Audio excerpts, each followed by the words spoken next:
Welcome to DK online study. आज अपन रहीम के दोहों के बारे में अध्ययन करेंगे और उनका भावार्थ देखेंगे। रहीम का जन्म लाहौर में सन 1556 में हुआ था। लाहौर अभी पाकिस्तान में है। इनका पूरा नाम अब्दुल रहीम खान खाना था। ये अकबर के दरबार के 9 रत्नों में से एक थे। रहीम हिंदी, अरबी, पारसी और संस्कृत के अच्छे जानकार थे। इनके काव्य का मुख्य विषय श्रृंगार, नीति और भक्ति है। रहीम बहुत लोकप्रिय कवि थे। यहाँ इनके नीति परक के दोहे दिए जा रहे हैं, जिनमें ये इंसान को सीख देते हैं कि हमें क्या करना चाहिए, क्या नहीं करना चाहिए, जिनके माध्यम से एक इंसान अच्छा मानव बन सके और मानवता के गुणों को अपना सके। तो आइए अपन देखते हैं इनका पहला दोहा। पहला दोहा है इनका, रहीमन धागा प्रेम का मत तोड़ो चटकाए, टूटे से फिर ना मिले, मिले गांठ पर जाए।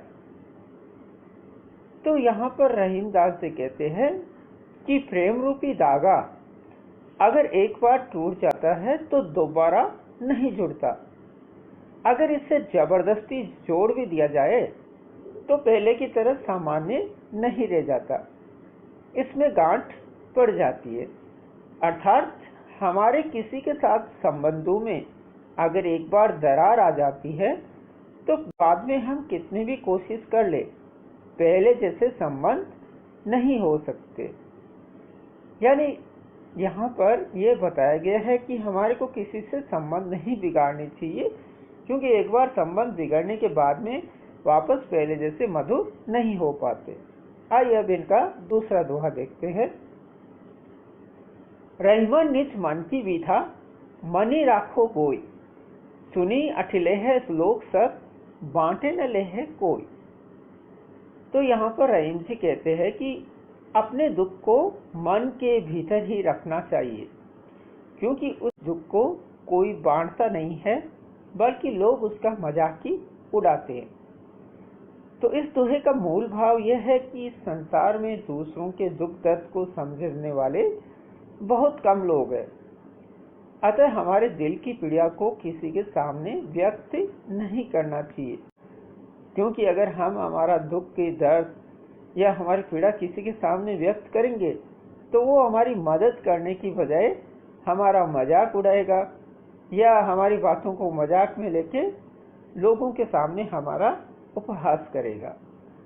आइए अब इनका तीसरा दोहा देखते हैं। एक के साथे सब सदे, सब साधे सब जाए, रहीमन मोल ही सींचिबो, फूले फले अगाड़। तो यहाँ पर रहीम जी कहते हैं कि अगर हम एक एक करके कार्यों को पूरा करने का प्रयास करें तो हमारे सारे कार्य पूरे हो जाएंगे। सभी काम एक साथ शुरू कर दिए तो कोई भी कार्य सफल नहीं हो पाएगा या पूरा नहीं हो पाएगा।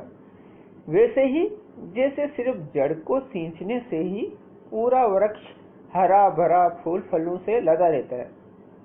तो यहाँ पर रहीम जी का मूल भाव यह है कि इस सृष्टि के मूल अर्थात परमात्मा या भगवान, तो उनकी साधना करने से ही हमें सब कुछ प्राप्त हो सकता है। तो इस प्रकार से उन्होंने परमात्मा की उपासना के लिए कहा है। अगला दोहा देखिए। चित्रकूट में रमी रहे, रहीमन अवध नरेश, जा पर विपदा पड़त है, सो आवत है देश। अब यहाँ पर रहीम जी कहते हैं कि चित्रकूट में अयोध्या के राजा राम आकर रहे थे जब उन्हें 14 वर्षों के वनवास प्राप्त हुआ था। यानी कि 14 वर्ष का जब श्री राम को वनवास मिला था तब वे चित्रकूट में आके रहे थे। तो इस स्थान की याद दुख में ही आती है। जिस पर भी विपत्ति आती है वह शांति पाने के लिए इसी प्रदेश में खींचा चला आता है। अर्थात जिस पर विपत्ति आती है वह शांति की तलाश में ऐसे ही स्थान पर चला आता है। तो यहाँ पर यह बताया गया है कि विपत्ति में ही मनुष्य शांति की खोज में कहीं एकांत में जाना पसंद करता है। अब देखिए अगला इनका दोहा। दीर्घ दोहा अर्थ के आखिर तोरे आज, जो रहीम नट कुंडली सिमिटी कूदी चढ़ी जाए। तो यहाँ पर रहीम जी कहते हैं कि दोहा छंद ऐसा है जिसमें अक्षर तोड़े होते हैं, किंतु उनमें बहुत गहरा और दीर्घ अर्थ छिपा रहता है।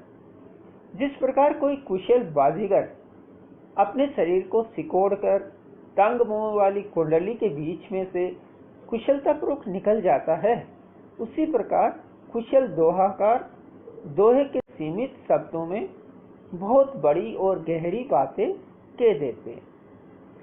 यानी कहने का तात्पर्य यहाँ पर क्या है कि जो दोहे होते छोटे होते, लेकिन उनमें गूढ़ रहस्य होता है, जो कि मतलब हमारे को बहुत कुछ कह जाते हैं, बहुत कुछ समझा जाते हैं। आइए अब इनका छठा दोहा देखते हैं। धनी रहीम जल पंख को लघु जिए पीयूष अघाय, उदधी बड़ाई कौन है जगत प्यासो चाय। तो यहाँ पर रहीम कहते हैं कि कीचड़ का जल सागर के जल से महान है, क्योंकि कीचड़ के जल से ही कितने ही लघु जीव अपनी प्यास बुझा लेते हैं। सागर का जल अधिक होने पर भी पीने योग्य नहीं है।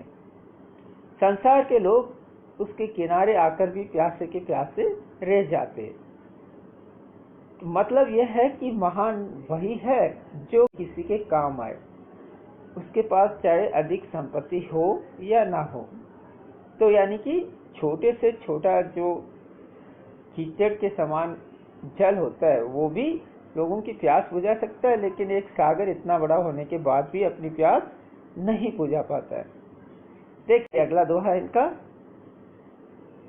नाथ रिझी तन देह मर्ग, नर धन है समेत, ते रहीम पशु से अधिक रिझहु कछु न देत। तो रहीम कहते हैं यहाँ पर कि संगीत की तान पर रीझ कर हिरण शिकार हो जाता है, उसी तरह मनुष्य भी प्रेम की वशीभूत होकर अपना तन मन और धन न्योछावर कर देता है। लेकिन वह लोग पशु से भी बदतर है, जो किसी से खुशी तो पाते हैं पर उसे देते कुछ नहीं है। अर्थात अगर मनुष्य किसी की कला पर मोहित होकर कुछ दान नहीं करता तो वह मनुष्य पशु से भी अगम है। तो यानी कहने का तात्पर्य यहाँ पर रहीम जी का यह है कि अगर हम किसी की कला या काम से खुश है तो उसको कुछ न कुछ देना चाहिए, उसकी मदद करना चाहिए। अगला दुआ देखिए। बिगड़ी बात बने नहीं, लाभ करो किन कोई, रहीमन फाटे दूध को मथे न माखन होय। तो रहीम कहते हैं मनुष्य को सोच समझकर व्यवहार करना चाहिए, क्योंकि किसी कारणवश यदि बात बिगड़ जाती है तो फिर उसे बनाना कठिन होता है। जैसे यदि एक बार दूध फट गया तो लाख कोशिश करने पर भी उसे मथकर मक्खन नहीं निकाला जा सकता। इस दोहे का मूल भाव यह है कि हमें कोई भी कार्य करने से पहले अच्छी तरह से सोच समझ लेना चाहिए, क्योंकि एक बार कार्य या बात बिगड़ गई तो फिर उसको वापस ठीक करना बड़ा मुश्किल होता है।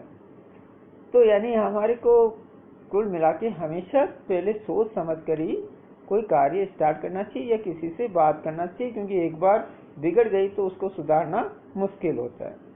आइए इनका अगला दुआ देखते हैं। रहीमन देखी बड़ेन को लगो न दीजिए डारी, जहां काम आवे सुई कहां करे तरवारी। तो रहीम जी कहते हैं कि हमें बड़ी वस्तु को देखकर छोटी वस्तु का अनादर नहीं करना चाहिए, क्योंकि उनका भी अपना महत्व होता है। जैसे छोटी सी सुई का काम बड़ी तलवार नहीं कर सकती, क्योंकि सुई का कार्य तो जोड़ना है, जबकि तलवार तो काटने का ही कार्य करेगी। अर्थात छोटा समझकर किसी का अनादर नहीं करना चाहिए, क्योंकि हो सकता है जो कार्य बड़े लोग नहीं कर पाए वह इसके द्वारा हो जाए। तो यानी यहाँ पर रहीम जी कहते हैं कि हमें छोटी से छोटी वस्तु या छोटे से छोटे लोगों को कभी भी अनादर की दृष्टि से नहीं देखना चाहिए, उनको भी उतना ही सम्मान देना चाहिए जितना बड़े लोग होते हैं। आइए अब इनका अगला दुआ देखते हैं। रहीमन निज संपत्ति बिना कोहु न विपत्ति सहाय, भीनु पानी जो जलज को नहीं रवि सकी बचाए। रहीम कहते हैं कि संकट की स्थिति में मनुष्य की निजी धन दौलत ही उसकी सहायता करती है।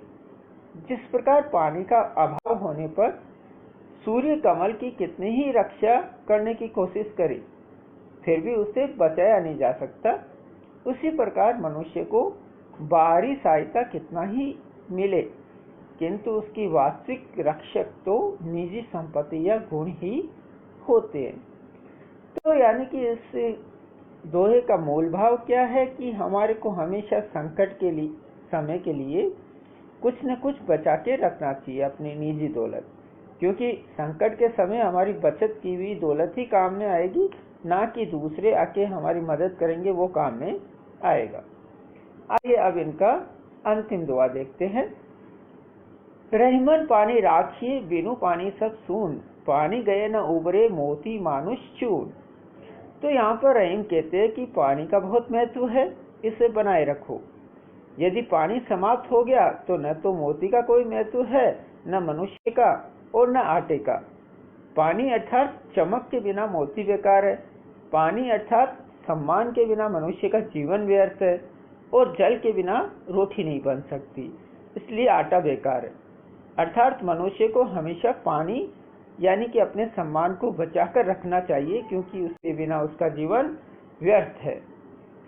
तो अगर आपको यह वीडियो अच्छा लगा तो कृपया सब्सक्राइब कीजिए, लाइक कीजिए, शेयर कीजिए, और ऐसे ही आगे भी आपके कोर्स से संबंधित वीडियो देख